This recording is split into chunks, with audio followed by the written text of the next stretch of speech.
నమస్కారం. Crime awareness channel video ఇస్తున్నాను. నా ఫ్యామిలీలో అంటే ఒకటి రెండు సార్లు నేను గమనించా, స్ట్రిక్ట్ వార్నింగ్ ఇచ్చి అప్పటి నుంచి ఉండదట. బట్ చాలా ఫ్యామిలీస్ని అబ్జర్వ్ చేస్తా, అదే ఫాలో అవుతూ ఉంటారు. దానివల్ల భయంకరమైన రోగాలు వస్తాయి. ఫుడ్ ఎలర్జీ, ఫుడ్ పాయిజన్ అయ్యింది, అకస్మాత్తుగా చనిపోయి కూడా చనిపోతారు. ఏది ఆ ఫుడ్ అలా ఉండటం ద్వారా. బట్ మగుడు అలా చెయ్యొద్దు చేయొద్దని చెప్తే అలిగి చనిపోవటం అంటే ఏమన్నానండి? బెంగళూరు కావ్య అండ్ రంగస్వామి రామస్వామి భార్యాభర్తలు.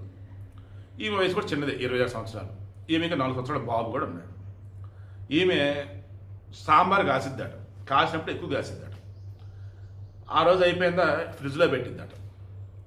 తర్వాత మళ్ళీ దానిని వేడి చేసి మరలా భర్తకు పెట్టిద్దాట. అది భయంకరమైన పాయిజన్. రోగాలు చస్తారట. ఆడలకు దండం పెడుతున్నా. ఫ్రిడ్జ్ అన్నది పచ్చిగా ఉన్నటువంటి వాటిని అందులో భద్రంగా పెట్టుకొని ఎండిపోకుండా ఉంచుకోవడానికి ఫ్రిడ్జ్. ఓకే, అందులో కూడా పచ్చి మళ్ళీ అన్నీ పెట్టకూడదు. బంగాళదుంప, ఉల్లిపాయలు, టమాటా ఇటువంటి మళ్ళీ పెట్టకూడదు. అవి చాలామందికి తెలియదు, పెడుతూ ఉంటారు. ఇప్పుడు నేను చెప్పేది ఏంటి, అలా ఫ్రిడ్జ్లో పెడుతూ.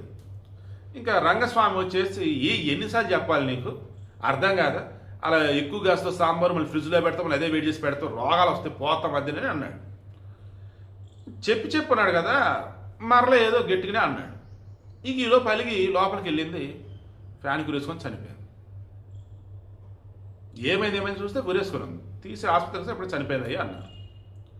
ఇక్కడ ఆమె చనిపోయిందని బాధపడాలో చాలామంది ఆడవాళ్ళు, ఎస్పెషల్ అఫ్కోర్స్ అబ్బాయిలు కూడా ఏం వండుకుంటారని చెప్పేసి తెచ్చుకోవటం, ఫ్రిడ్జ్లో పెట్టుకోవటం, వేడి చేయటం, తినటం, ఓవెన్లో పెట్టి. రోగాలు వస్తేనా బాబు జాగ్రత్త, చాలా డేంజర్ అది. మ్యాక్సిమం మీరు గుర్తుంచుకోండి, ఆ దిక్కుమల వెస్టర్న్ కంట్రీస్ వదిలేయండి, మనకు వద్దు. ఇక్కడ మన ఇండియాలో వండుకున్నామా, బయట ఉందా, చల్లారిందా తిన్నామా, లేదా వేడిగా ఉందా తిన్నామా, ఫ్రిడ్జ్లో పెట్టి మరలా వేడి చేయడం అంటే ఈక్వల్ టు పాయిజన్. అది మాత్రం గుర్తుంచుకోండి. ఇప్పుడు ఆమె చనిపోయింది. ఆ బిడ్డ సంగతి ఏంటి పాప, 4 సంవత్సరాల బిడ్డ. అండ్ భార్యని సాంబార్ విషయంలో వచ్చేసి ఈ రోజు ఆ రోజు తిందామని అన్నాడు కానీ పాప ఇంకేమైనా అన్నాడా? ఇప్పుడు అతను జీవితాంతం తట్టుకోగలడా? దండం పెడుతున్నా ఆడవాళ్ళకి, ప్లీజ్ అమ్మ, మంచి మాట చెప్పినా కానీ మీకు నచ్చకపోతే, మంచి మాట చెప్పినప్పుడు కొంచెం మిమ్మల్ని స్వతంత్రం మీద సొంతంగా మనుషులు కాబట్టి ఏదో నాకు మాట అంటే ఎందుకమ్మా చనిపోతారు, ఇటువంటి మెంటాలిటీ ఉన్న పెళ్ళిళ్ళు చేసుకోకండి ప్లీజ్.